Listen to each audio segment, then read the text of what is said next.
قال الله تعالى في الكتاب المبين وَلَنَبْلُوَنَّكُمْ بِشَيْءٍ مِّنَ الْخَوْفِ وَالْجُوعِ وَنَقْصٍ مِّنَ الْأَمْوَالِ وَالْأَنفُسِ وَالثَّمَرَاتِ وَبَشِّرِ الصَّابِرِينَ الَّذِينَ إِذَا أَصَابَتْهُم مُّصِيبَةٌ قَالُوا إِنَّا لِلَّهِ وَإِنَّا إِلَيْهِ رَاجِعُونَ صدق اللہ مولانا العظیم وصدق رسولہ النبی الکریم قال اللہ تعالی فی شان حبیبہ مخبرا وآمرا ان اللہ وملائکتہ یصلون علی النبی یا ایہا الذین آمنوا صلوا علیہ وسلموا تسلیما الصلاة والسلام علیک یا رسول اللہ وعلى آلك وأصحابك يا رحمة للعالمين الصلاة والسلام عليك يا رسول الله وعلى آلك وأصحابك يا رحمة للعالمين تمام حمد و ثنا تعریف و توصیف اللہ تعالیٰ جل مجدہ الکریم کی ذات بابرکات کے لیے جو خالق ارض و سماوات بھی ہے، مالک کائنات بھی اور خالق شش جہات بھی۔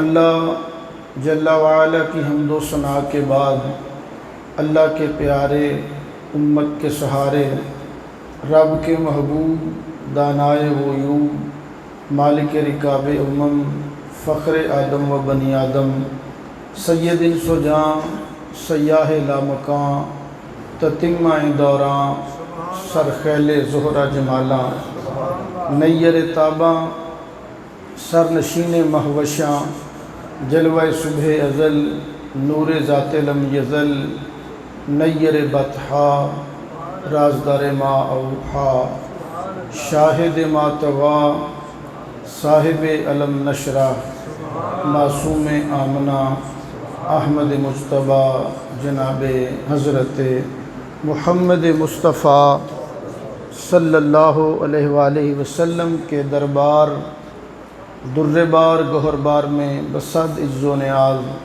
ہدیہ درود و سلام پیش کرنے کے بعد میرے نہایت واجب الاحترام ذوی الاحتشام برادران اسلام، بالخصوص خطیب اہل سنت حضرت علامہ مولانا محمد فیاض صاحب زیدہ مجدہ اور دیگر علماء کرام، نقیب محفل، میزبانان محفل، السلام علیکم ورحمۃ اللہ وبرکاتہ۔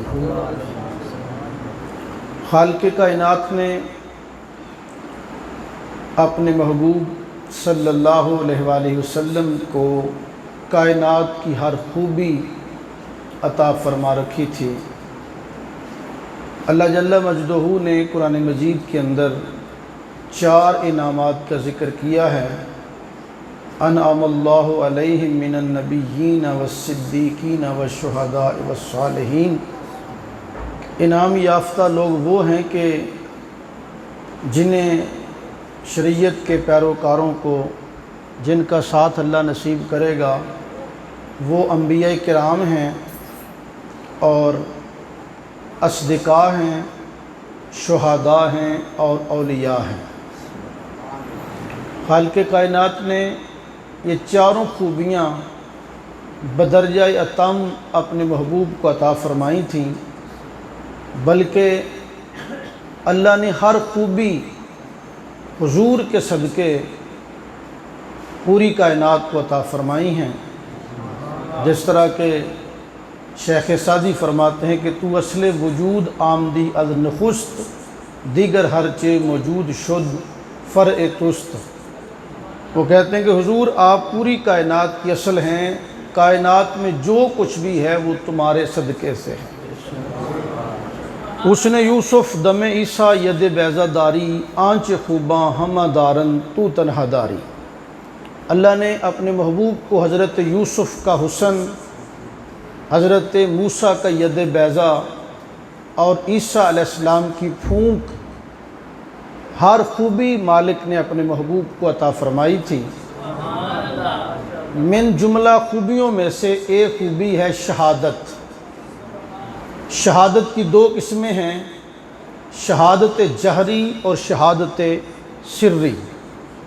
شہادت جہری اس شہادت کو کہتے ہیں کہ جو واضح ہو، عیاں ہو، جو مسلمان کو میدان جنگ میں اعلاء کلمۃ الحق کے لیے دشمنان اسلام سے لڑتے ہوئے تیر تلوار یا اس طرح کی کسی چیز سے اس کی موت واقع ہو تو یہ شہادت جہری کہلاتی ہے۔ شہادت کی دوسری قسم ہے شہادت سری۔ سر کا معنی ہے پوشیدہ، مخفی۔ اس کے اندر کئی قسم کی اموات آتی ہیں، مثلا کسی کو زہر دے دیا جائے، کوئی دیوار کے نیچے آ کے فوت ہو، کسی پہ چھت گر جائے، کوئی پیٹ کے مرض میں مبتلا ہو کے مر جائے، عورت بچے کو جنم دیتے ہوئے فوت ہو جائے، کوئی آگ میں جل جائے، کوئی پانی میں ڈوب جائے، یا اچانک کسی کو کوئی حادثہ پیش آئے اور وہ موت کے منہ میں چلا جائے۔ حدیث کے مطابق یہ ساری اموات شہادت سری کے زمرے میں داخل ہیں۔ شہید کا جو معنی علامہ فخر الدین رازی نے کیا ہے وہ بڑا قابل غور ہے۔ آپ بیان کرتے ہیں شہید و فعیل بمان الفاعل وہو الذی یشہد بصحت دین اللہ تارۃ بالحجۃ والبیان واخری بالسیف والسنان ویقال للمقتول فی سبیل اللہ شہید من حیث انہ بذل نفسہ فی نصرت دین اللہ وشہادتہ لہ انہ هو الحق۔ علامہ راضی لکھتے ہیں کہ شہید بر وزن فاعل ہے اور یہ فاعل کے معنی میں ہے۔ شہید وہ ہے کہ جو اپنی پوری زندگی کبھی بیان و دلائل سے، کبھی وہ اپنے علم سے اپنے اللہ کے دین کی گواہی دے، اور کبھی تیر و تلوار سے اس دین کے سچا ہونے کی گواہی دے، اور اسی طرح وہ شخص جو اللہ کی راہ میں قتل ہو جاتا ہے اسے بھی شہید کہا جاتا ہے، کیونکہ وہ اپنی جان قربان کر کے اس بات کی گواہی دیتا ہے کہ جس دین کے لیے میں جان قربان کر رہا ہوں وہ دین اللہ کا سچا دین ہے۔